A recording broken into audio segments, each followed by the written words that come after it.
ಇನ್ನು ನೀವು ಬಂಗಾರದ ಗಣಿ ಚಾನೆಲ್ಗೆ ಸಬ್ಸ್ಕ್ರೈಬ್ ಆಗದಿದ್ದರೆ ಈ ಕೂಡಲೇ ಸಬ್ಸ್ಕ್ರೈಬ್ ಬಟನ್ ಅನ್ನು ಕ್ಲಿಕ್ ಮಾಡಿ ಹಾಗೂ ದಿನನಿತ್ಯದ ಅಪ್ಡೇಟ್ಸ್ಗಳಿಗಾಗಿ ಬೆಲ್ ಐಕಾನ್ ಅನ್ನು ಪ್ರೆಸ್ ಮಾಡಿ. ಪೂಜ್ಯ ಅಪ್ಪಾಜಿ ಅವರನ್ನ ಭೇಟಿಯಾಗಿ ಆರೋಗ್ಯ ವಿಚಾರಿಸಿದ ಜಿಲ್ಲಾ ಉಸ್ತುವಾರಿ ಸಚಿವರು.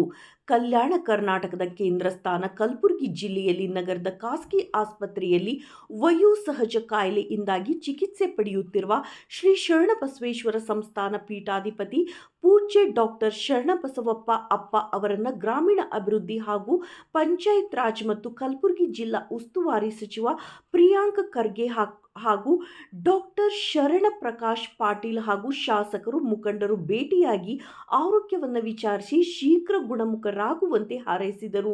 ಈ ಸಂದರ್ಭದಲ್ಲಿ ಪೂಜ್ಯ ದಾಕ್ಷಾಯಿನಿ ಅವ್ವಾಜಿ, ಶ್ರೀ ಬಸವರಾಜ ದೇಶಮುಖ್, ಕಿರಣ್ ದೇಶಮುಖ್ ಹಾಗೂ ಮುಖಂಡರು ಹಾಜರಿದ್ದರು.